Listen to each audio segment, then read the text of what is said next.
Obviously, your life is going to change when you have a baby, and I knew that going into parenthood, but there were some changes I just didn't expect. I went into it pretty confident that I could figure it out, and it's not about the confidence or figuring it out, I guess, but just like there's some things that I didn't know would happen to me or that happen in general. And yeah, I just want to share this with you all in case you're expecting a baby, you want a little insight on what could happen to you, or you're already a mom and you just want to relate to another mom. That's what I'm here for. Going through a big life change like having a baby can really rock your world. It rocked mine. And so I want to take a second to talk about how you can potentially ease that transition and set yourself up for success. I recently chose to seek out a therapist to help me process everything that's gone on in the past few years, because when you enter a new stage of life, it can kind of bring up stuff from your past that you have either never really thought about before or you thought didn't affect you, and now it's just become more prevalent. I don't want to go into too many details about my own life, but I found that it has been really helpful having someone to talk to guide me through the new stages of life and address some of the old stages of life. And that's also why I'm excited to talk about today's sponsor, who is BetterHelp. I love sharing BetterHelp with you guys because they're such an awesome resource to help anyone, but specifically moms who may be struggling. BetterHelp's mission is to make therapy more affordable and accessible. And this is an important mission because it can be really hard to find a therapist that works for you, let alone one that's in your area. And with it being an online resource, you're open to so many more options for therapists. The flexibility of BetterHelp means that they can reach people who would not normally be able to fit therapy into their lives. And they've really streamlined the process of finding a therapist with their little online quiz. You put in your preferences,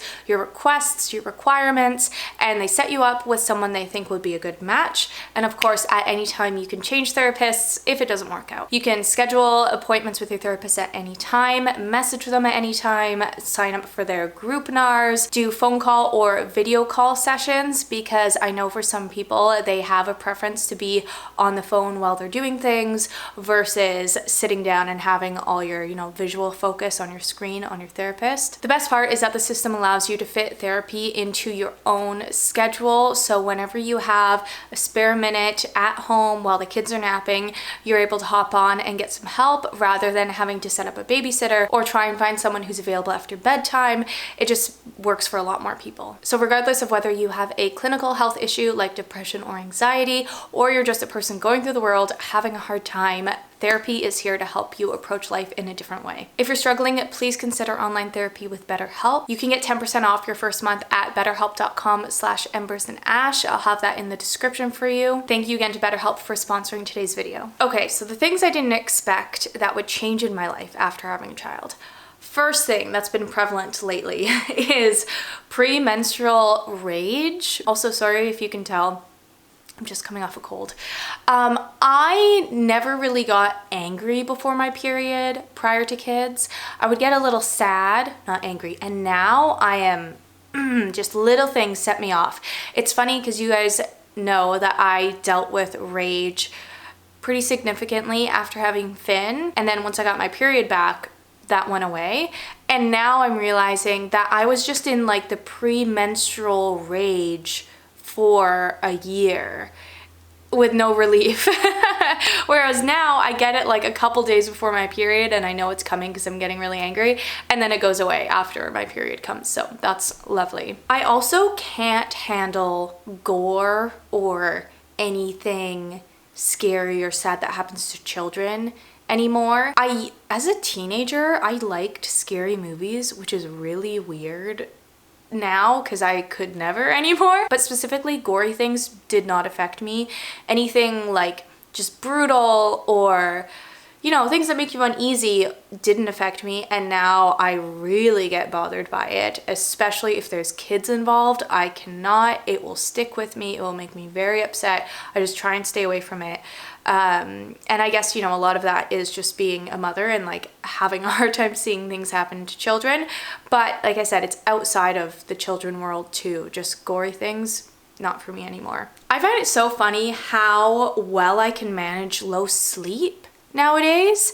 When I was pregnant and still working, pregnant with my first, still working, I woke up at 4 a.m. one morning on a work day and couldn't fall asleep for like an hour because pregnancy. And I remember being torn apart from that, like crying at 7 a.m. Just because I'm like, how am I supposed to go to work when I was up so much last night? Like, I don't have the energy for this. And nowadays, if I'm up for an hour at night, it's just, you know, an average weekday. It is different, you know, I don't have to go to a 9 to 5, so it doesn't affect me in that way, but I do just manage the low sleep a lot better. Okay, so I will admit, I kind of thought mom brain was a bit of an exaggeration or an excuse sometimes. I don't know. People are always joking like, oh, mom brain, and I'm like, is that actually a thing, or are you just like passing off or finding an excuse for forgetting things? Well, in my experience, I think I legitimately have had mom brain.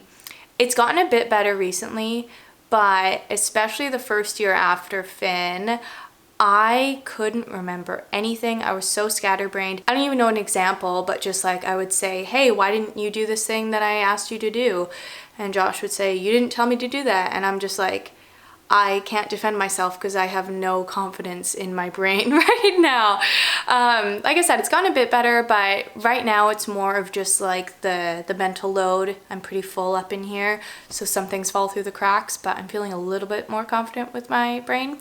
But anyways, all that being said, I do think mom brain is a legitimate thing. I also didn't expect to become such a homebody, and I've talked about this before, like the pandemic played a part, but also that's just kind of what happens when you're a stay-at-home mom. You're staying at home a lot, and I guess I thought I'd be going out more because I used to be like the kind of person that didn't want to be home for more than a couple hours. And yeah, I've just adapted to this life. I also didn't realize how selfless you become as a parent. I guess maybe I just didn't give it a lot of thought. Like, obviously you have to be selfless for your kids, but I didn't realize the extent of it. And I have a lot of appreciation for it now because I do think it makes you a better person learning to be selfless like that. Not to say you can't be a good person if you don't have kids, but it really like forces you to, you know, think about others. I've never been too on top of my health.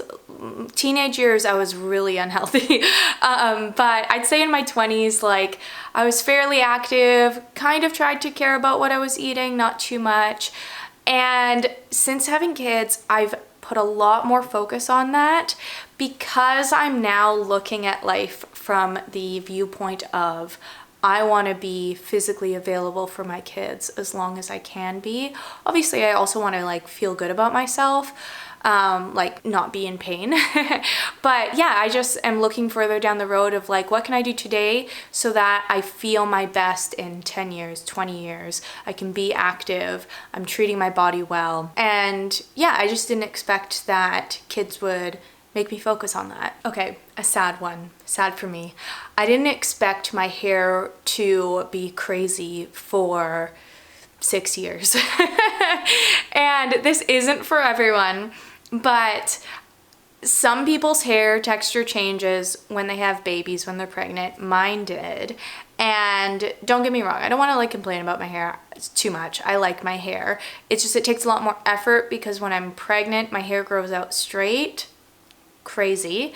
So now I have straight sections in my hair that I have to manually curl to balance out my natural curls. And it's just really annoying. And the reason I say like 6 years is because like this much hair grew during my pregnancies, and so I have to grow all that out, and when I got pregnant with Finn it like reset. So I mean, obviously it's not that big of a deal, but it's just like I'm just so excited to do my curly hair routine and have it all one texture. I'd be fine with curly hair or straight hair. I just don't want both. This one also might seem silly, but I didn't expect to feel like a grown-up. And you know, I have grown up in years since having my first kid, but something about the past few years, I think it is the children, I just feel like an adult now, which can be seen as bad, but I guess also good. I don't know, like it's probably good that I feel like an adult, but you know, you kind of also feel a little sad about like losing some of your childish qualities, like the good ones. But I mean, it's inevitable to grow up. So I did not expect to rely on structure and routine so much. Again, probably should have expected it, because what else do kids do besides put you on a routine? But I've just kind of always been a flexible person. I mean, I am a little type A in some areas, but since having children, I'm really leaning into this is how we do things. This is the structure. This is how I keep my sanity. Yeah, there's not a lot of room for variables these days, or spontaneity. Like, you still want to make the room for that, but not as much as there used to be. My hobbies have also changed a lot, in that I have to really be choosy with what I want my hobbies to be, because there's just not a lot of time for it. Like, unless you're planning otherwise, every hour of every day is centered around the kids, right? So I do take the time to get away from the children and do my hobbies so that I feel like a human. But like, I used to do a lot of oil painting and I really loved that, and it's just not a priority right now. I still have all my oil painting stuff, and don't get me wrong, like, I am not a good painter. I just did it for fun. But I'm just saving it for the days when I can go back to it, because I know I will enjoy going back to painting, and just now is not the time. And lastly, I was talking to a friend about this the other day, how life is just so much more optimized after having kids. Not that it's perfect, but it's more of like, there's so much more you can do in a small amount of time versus before having kids. Like, if I had a full day to myself, I could do so much. And I know people like said that prior to the pandemic. If I had a lot of time, I would do a lot, and then they were given a lot of time and didn't do a lot.